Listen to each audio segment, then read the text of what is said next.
Salut à tous. Dans cette vidéo, on s'intéresse à l'espace. On a vu dans les vidéos précédentes comment calculer des produits scalaires dans le plan.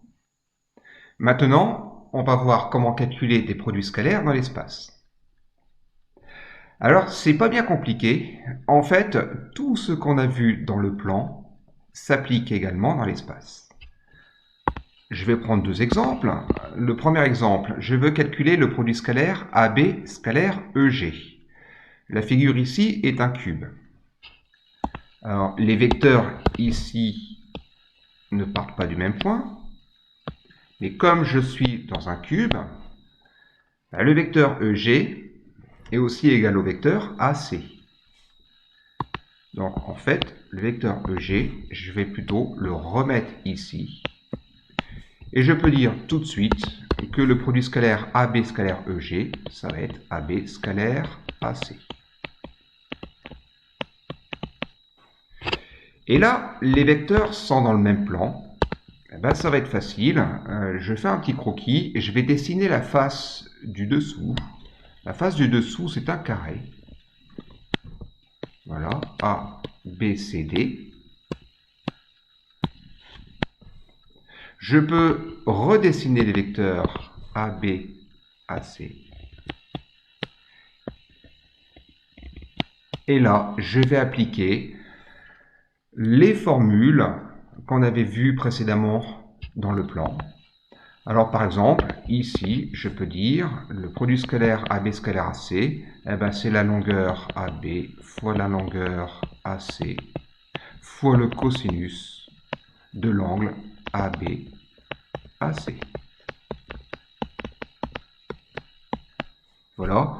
Si je donne comme dimension 3 cm pour chaque carré du cube, et ben allez, j'y vais. Donc la longueur AB vaut 3. La longueur AC, je vous laisse calculer. Avec le théorème de Pythagore, on trouve 3 racines de 2. L'oral, je le fais rapidement. Ça fait 3 au carré plus 3 au carré. Donc ça fait racine de 18 après calcul. Donc 3 racines de 2. Et le cosinus de l'angle ABAC va être égal au cosinus de pi sur 4. On l'a déjà fait tout ça.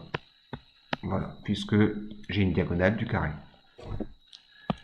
Ce qui fait 3 fois 3 racines de 2 fois racine de 2 sur 2.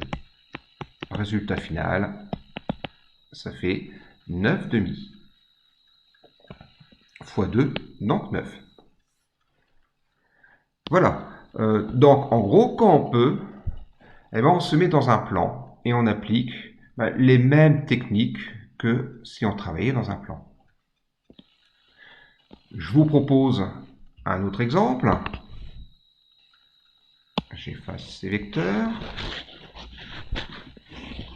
Voilà, j'efface ce calcul. Et comme produit scalaire, eh ben, je vais vous proposer la chose suivante. On va calculer AC scalaire AG. Voilà. Là, les vecteurs partent déjà du même point. Je vais les dessiner dans le cube. Et bien ici, ça va être simple. Je vais me placer dans le plan qui comporte ces deux vecteurs. Si je trace le rectangle EGCA,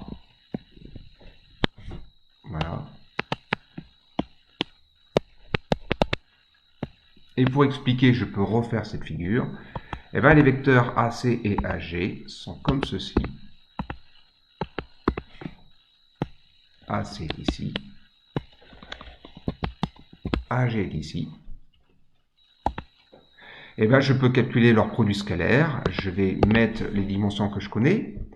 Alors, AC, la longueur AC, je ne la connais pas. Mais si je me mets sur la face du dessous, en utilisant le théorème de Pythagore, on l'a déjà fait, et ben on peut calculer. Ça fait racine de 18, on avait trouvé 3 racines de 2.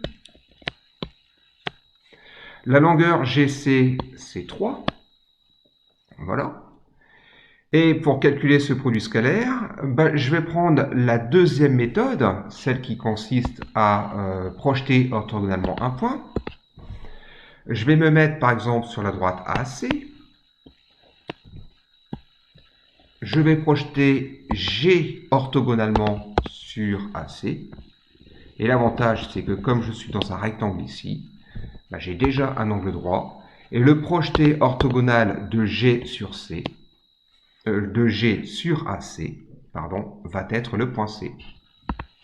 Donc avec la méthode du projeté orthogonal, le produit scalaire AC scalaire AG, ça va être longueur AC fois longueur AC aussi, puisque le projeté orthogonal de G sur AC est C, plus, puisque l'angle formé par les vecteurs AC et AG est un angle aigu. Je calcule, ça fait 3 racines de 2 fois 3 racines de 2, c'est-à-dire 9 fois 2, 18.